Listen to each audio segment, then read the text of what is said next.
बिस्मिल्लाहिर्रहमानिर्रहीम। अस्सलाम वालेकुम स्टूडेंट। हम कोर कोर्स डायलिसिस का लेक्चर स्टार्ट करने लगे हैं। हमारा नेक्स्ट टॉपिक है मैनेजमेंट ऑफ कॉमन डिजीज। ठीक है, कुछ आम बीमारियां होती हैं, उनका हम इंतजाम किस तरह से करते हैं। अच्छा, एक जो बीमारियों का मौसर इंतजाम करना जो होती है बहुत जरूरी होता है। उसके लिए हमें एक कम्प्रिहेंसिव अप्रोच चाहिए होती है, जिसमें रोकथाम, बर वक्त बीमारी की तशखीस और मुनासिब इलाज शामिल है। मकसद ये होता है कि बीमारी की अलामत को कम किया जाए ताकि जिंदगी के मयार को बेहतर बनाया जाए, और जहां मुमकिन हो बीमारी के बढ़ने को या फैलने को हम कंट्रोल कर सकें या उसका इलाज किया जाए। अच्छा, कॉमन जो डिजीज हैं उनमें सबसे पहली जो डिजीज है वो हमारे पास है कॉमन कोल्ड। ठीक है, कॉमन कोल्ड मीन के नजला जुकाम।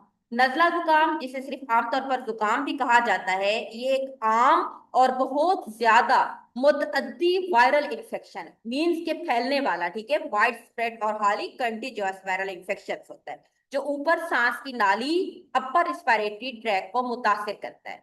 बुनियादी तौर पर मुख्तलिफ इकसाम के वायरस होते हैं, जिसको हम कहते हैं राइन वायरस। ठीक है, राइन वायरस, जो राइन वायरस होते हैं उसकी वजह से ये पैदा होता है और सर्दियों के महीने में ज्यादा होता है। अगरचे ये अमूमन हल्की बीमारी समझा जाता है, लेकिन इसकी अलामात की वजह से आदमी जो होता है वो आरामी पैदा हो सकती है इंसान के अंदर, और तकलीफ भी हो सकती है।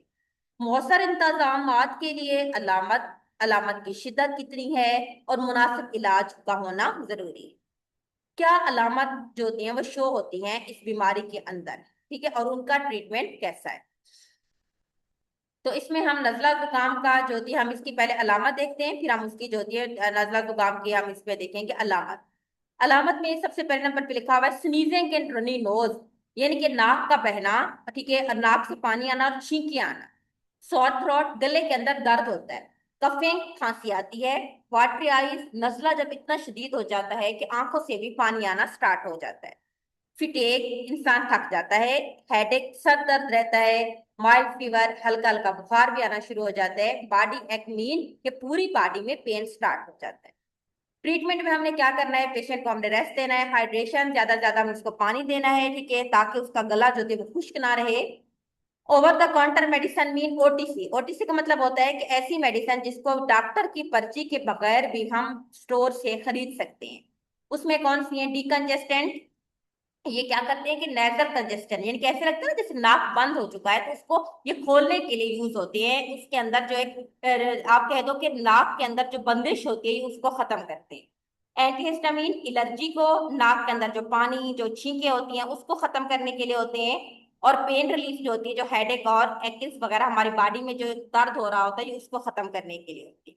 वार्म वाटर साल्ट गार्गल, यानी कि हमने क्या करने हैं कि मुंह के अंदर पानी करके जो कि हमने गार्गल्स करने हैं, ठीक है, तो ताकि जो अंदर जो इरिटेशन है, डिस्कम्फर्ट है, वो कम हो सके, गर्म पानी से गरारे करने हैं।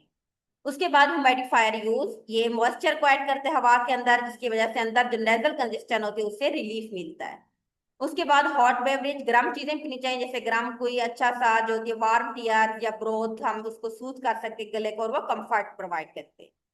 उसके बाद विटामिन सी सप्लीमेंट लेने चाहिए, जो ड्यूरेशन और स्वेटी को रिड्यूस करते हैं। नेजल सलीन ड्रॉप्स अवेलेबल होते हैं मार्केट में, उससे नेजल कंजेस्शन कम होती है, खासतौर पर बच्चों के अंदर, ठीक है। और अवॉइडेंस ऑफ इरिटेंट, ऐसी चीजें जो इरिटेशन काज करती हैं, चाहे वो हमारे एनवायरनमेंट के अंदर हैं कुछ पॉलिटेंट, या वो फूड से हो रहे हैं, या स्मोक से हो रहे हैं, या हमें हमारे रूम से मिल रहे हैं, मीन जहां से भी इरिटेशन काज करने वाले जो भी चीजें होती है उनसे हमने अवॉइड करना है। प्रॉपर हैंड हाइजीन का ख्याल रखना भी बहुत जरूरी है, ठीक है, ये सारी चीजें हैं। डिकॉन्जेस्टेंट, एंटीहिस्टामिन, दर्द कम करने वाली दवाएं, गर्म पानी से गरारे करना है, मॉडिफाइड यूज करना है, गर्म मशरूबात, गर्म चाय या शोरबे गले की तकलीफ को कम करते हैं। विटामिन सी सप्लीमेंट, ये सारी चीज। अच्छा, पहले तो था हमारे पास कॉमन कोल्ड यानी कि कॉमन नजला।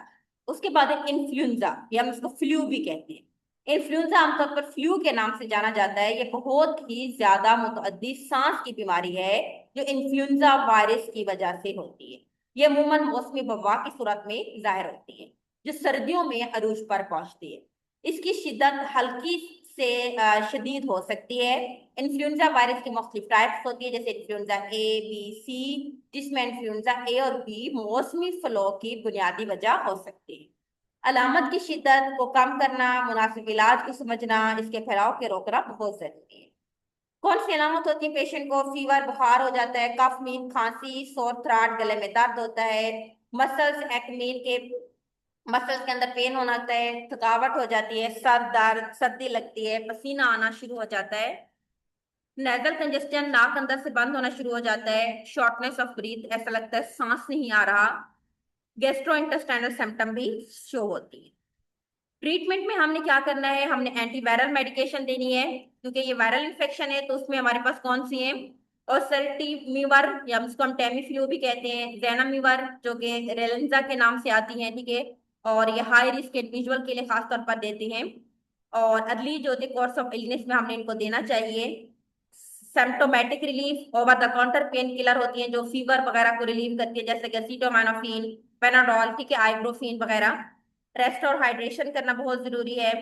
इनहेलेशन थेरापी देना चाहिए, ठीक है, इनहेल जैसे रिस्पिरेटरी ड्रॉप्स वगैरह होती है, अस्थमा वगैरह के पेशेंट को खासतौर पर इनहेलर वगैरह की जरूरत पड़ जाती है।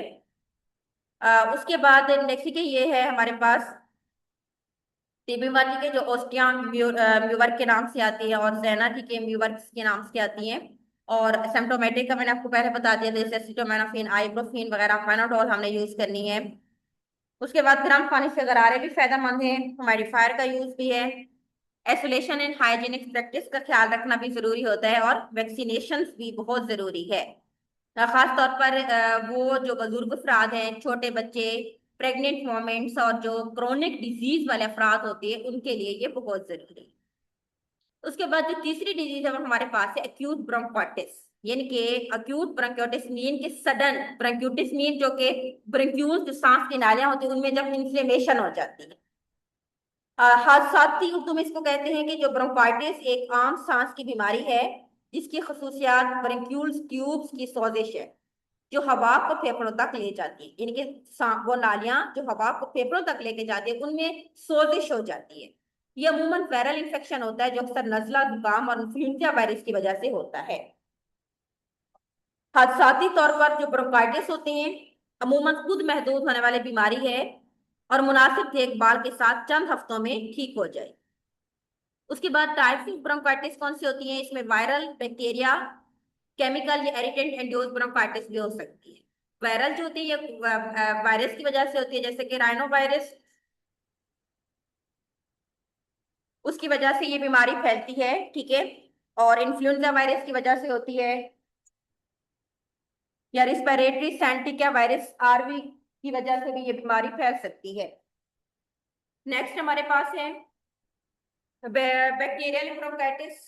जो बैक्टीरियल ब्रोंकाइटिस होती है ये लेस कॉमन होती है, ठीक है, जो कि वायरल ब्रोंकाइटिस बैक्टीरिया इन्फेक्शन, खास तौर पर मैक्सोप्लाज्मा नमूनिया, या बॉर्डर जो होती है इला पर प्रोसेस, जिसको वोपिंग कफ भी कहते हैं, ये इसमें होती है, तो इसकी वजह से एक्यूट ब्रोंकाइटिस हो जाती है। वोपिंग कफ होती है, कितनी शदीद खांसी होती है, खासतौर पर बच्चों में होती है, उनको फीवर भी हो जाता है, और उनको ये उनके कानों में सोजन भी हो जाती है, ठीक है, कान पेड़े वगैरह उनको हो जाते हैं। केमिकल इरिटेंट इंड्यूस जो ब्रोंकाइटिस होती हैं, एक्सपोयर टू इरिटेंट जैसे कि तंबाकू, स्मोक, एयर पोल्यूशन, ये केमिकल फ्यूम्स वगैरह की वजह से हो सकती हैं। इसकी साइन एंड सिम्टम्स क्या है? सबसे पहले नंबर पे है कफ, यानी कि खांसी होती है, परसिस्टेंट कफ होती है, और उससे से क्लियर या येलो म्यूकस पैदा होना शुरू हो जाता है। सांस लेने में मुश्किल फील होती है, कभी फिजिकल थोड़ी सी एक्टिविटी करती है, ऐसे लगता है सांस चढ़ जाती है। चेस्ट में डिस्कम्फर्ट फील होता है, फिटेक हो जाती है, मसल्स वीक हो जाते हैं, गले में दर्द होता है, नाइजल कंजेस्शन हो जाती है, और लो ग्रेड फीवर, और व्हीजिंग में जब सांस लेते हैं तो साथ साथ आवाज आती है, जैसे दमा के पेशेंट्स को होती है। डायग्नोस्टिक मेथड, सबसे पहले हमने क्या करना है? क्लिनिकल असेसमेंट, यानी कि जाना है, और जो डॉक्टर होगा वो आपकी साइन एंड सिम्टम, आपकी मेडिकल हिस्ट्री को देखेगा। फिर फिजिकल एग्जामिनेशन में वो आपको सुनेगा, आपके लंग्स की साउंड को सुनेगा, ओवरऑल रिस्पिरेटरी फंक्शन को असेस करेगा, चेस्ट का एक्सरे करेगा, ठीक है, रिस्पिरेटरी कंडीशन या एप्लीकेशंस वगैरह के लिए। उसके बाद लेबोरेटरी टेस्ट कुछ कंडक्ट करेगा, ताकि स्पेसिफिक जो कजाटिव एजेंट है, ठीक है, जो इसकी बीमारी की वजह बना हुआ है, उसको फाइंड आउट कर सके। ट्रीटमेंट क्या है इसमें? सिम्प्टोमेटिक रिलीफ, हम इसमें ओवर द काउंटर मेडिसिन देते हैं, और फीवर को रिड्यूस करने के लिए जैसे पेनाडोल, आइब्रोफेन, ठीक है, इस तरह कफ सुप्रेसेंट देते हैं। मेडिकेशन जो होती है वो रिलीफ करने के लिए कफ को वो रिकमेंडेड की जाती है। अगर मसला बहुत ज्यादा सीवियर होता है तो फिर ब्रोंकोडायलेटर भी दिए जाते हैं। ठीक है, जो अस्थमा के पेशेंट को इनहेल ब्रोंकोडायलेटर होते हैं, ये ब्रीथिंग्स को ब्रोंकोस्पाज्म को कम करते हैं और ब्रीथिंग को इम्प्रूव करते हैं। रेस्ट और हाइड्रेशन की जाती है, इरिटेंट की अवॉइड करना चाहिए, एंटीबायोटिक देनी चाहिए अगर बैक्टीरिया इसकी काज है, यानी कि जब टेस्ट किए जाए और इसके पॉजिटिव एजेंट कौन सा है उसको हम जब डायग्नोज कर लेते हैं तो उसके बाद फिर हम एंटीबायोटिक प्रेस्क्राइब करते हैं। इनहेलेशन थेरापी, ठीक है, हमने देनी चाहिए वार्म वाटर वगैरह को, मोइस्ट एयर को इनहेल करना चाहिए, ह्यूमिडिफायर को यूज कर सकते हैं। फॉलो अप मॉनिटरिंग का भी बहुत जरूरी है। ठीक है, ये इसकी ट्रीटमेंट्स हैं। नेक्स्ट हमारे पास है कफ। ठीक है, खांसी।